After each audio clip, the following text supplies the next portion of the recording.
මේකට කලැප්ස් කියලා කියනවා. සමහර කැලප් කියන්නේ කලැප්ස් කියනවා. ටයිගර්ලෑන්ඩ් කියනවා. හැබැයි ලේටස් ලෝකේ වැඩිපුරම කතා කරන්නේ මේකට දැන් කියන්නේ ෆෑන් කේක් කියලා. මේක කරද්දී අපි ඉස්සෙල්ලාම හැම වෙලේම බේසික් ටෙක්නික් මට හැම වෙලේම පුතේ බේසික් ටෙක්නික් ඕනේ. ඔයාලා පොඩ්ඩක් ඈත් වෙලා මාත් එක්ක මේ දේ කරන්න බලන්න. අපි දකුණු අතින් මේ ෆෑන් කේක් එක දානවා කියලා හිතන්නකෝ. දකුණු අතින් මේක දානවා නම් හැම වෙලේම පළවෙනි ස්ටෙප් එක වම් කකුල ශරීරයෙන් වම් පැත්තට ඉස්සරහට තියනවා වම් කකුල. ඒත් එක්කම හොඳට අවධානයෙන් අහගන්න.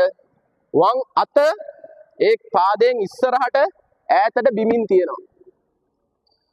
තේරුණාද?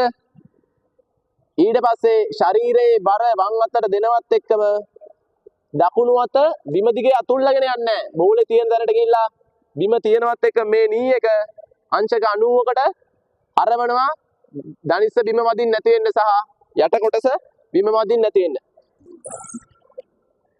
තේරුණාද? 1 2 3 ඩක් ගාලා අතුල්ලන්නෙත් නැහැ බිමට ගහන්නෙත් නැහැ. මේ අන්තිම මොහොතේදී ඇඟිලි ඉස්සෙන්නේ නැහැ. හැම වෙලේම ඇඟිලි ඉස්සෙන්නේ නැහැ.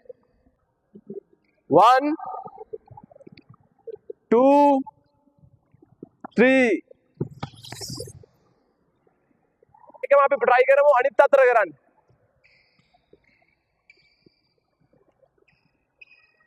ඒ කියන්නේ අනිත් අතින් කරනවා නම් අනිත් පාදයේ ඉස්සරහින් තියන්න. 1 ඒ පැත්තේ අතම ඉස්සරහට ගන්නවා. 2 3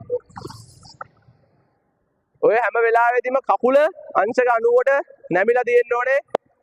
බිම වදින එක නවත්ත ගන්න. අයියෙන් කතා කරන්න.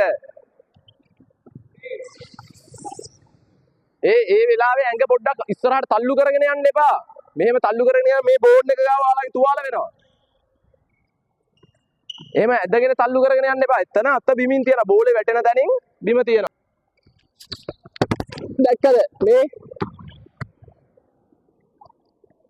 අපේ ටෙක්නික් එක වෙනස් වෙන්නේ නැහැ. බෝලේ තියෙන කොහෙට ගියත් අපේ ටෙක්නික් එක වෙනස් වෙන්නේ නැහැ.